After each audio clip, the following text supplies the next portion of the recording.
Saturated और unsaturated hydrocarbon, यहां तक लिखवा दिए थे डेफिनेशन, ठीक है। चलिए आइए लिखिए अल्केन्स। अल्केन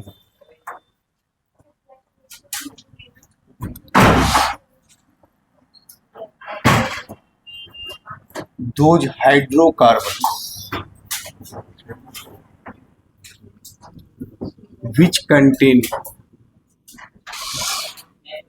आ जाइए,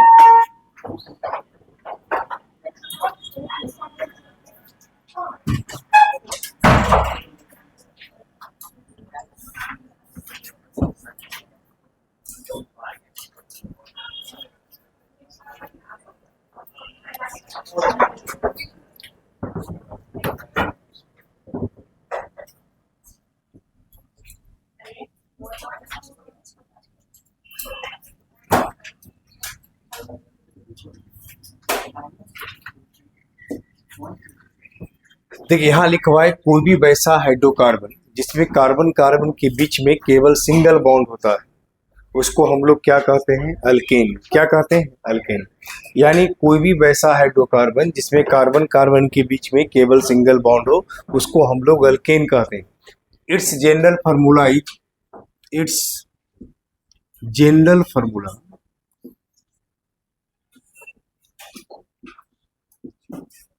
CnH2n plus 2 n is equal to 1, कुछ भी इन्फिनाइट तक हो सकता है। n का वैल्यू कुछ भी होगा, 1 2 3 4 5 6 कुछ भी होगा, ठीक है। देखिए वैल्यू ऑफ n,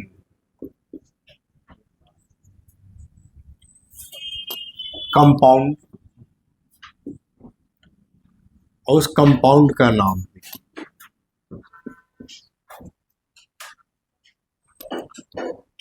n का वैल्यू कंपाउंड और उस कंपाउंड का क्या हो गया नाम, क्या आप लिखिएगा? जैसे ध्यान से देखिए, n का वैल्यू अगर 1 लेते हैं तो n इक्वल टू 1, तो 1 2 इंटू 1 2, 2 प्लस 2 कितना? 4।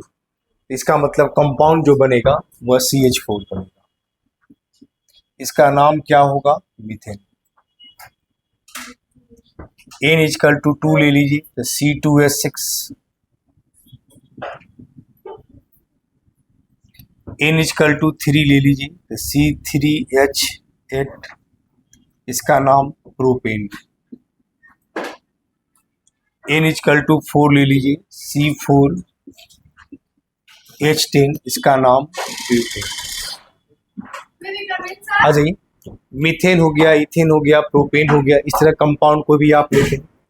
जैसे n इक्वल टू आप 5 ले लीजिए तो C5, इसका पेंटेन हो गया। n इक्वल टू आप 6 ले लीजिए, हेक्सेन। A7 ले लीजिए C7, 7 दूनी 14 2 16।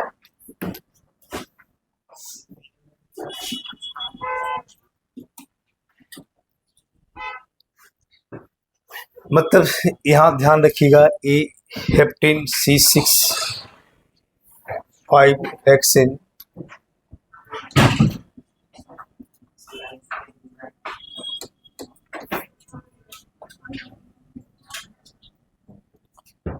आठ ले लीजिए 8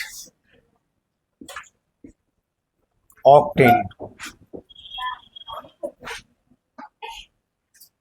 ऐसे मतलब आप कम से कम 20 तक याद रखिएगा, जो जरूरत पड़ेगा आपको 20 तक आपको कम से कम याद रखना है।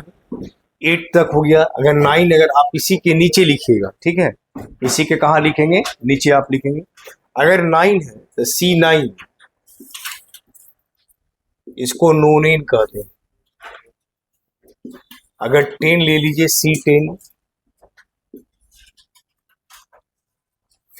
11 लेते हैं तो C11,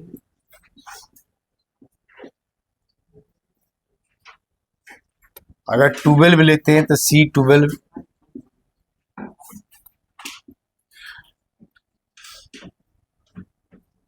उसी तरह 11 है तो अनडिकेन, अन का मतलब होता है 1, तो 11 है तो अनडिकेन हो जाएगा।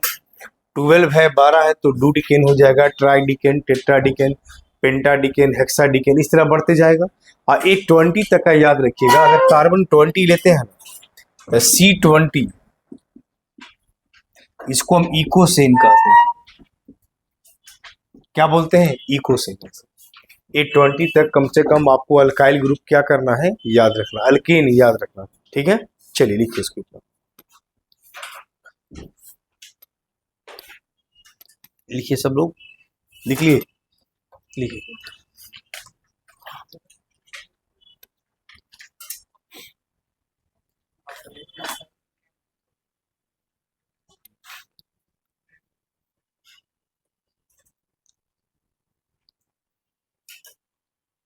ये रुकता वीडियो यहाँ से, ये ना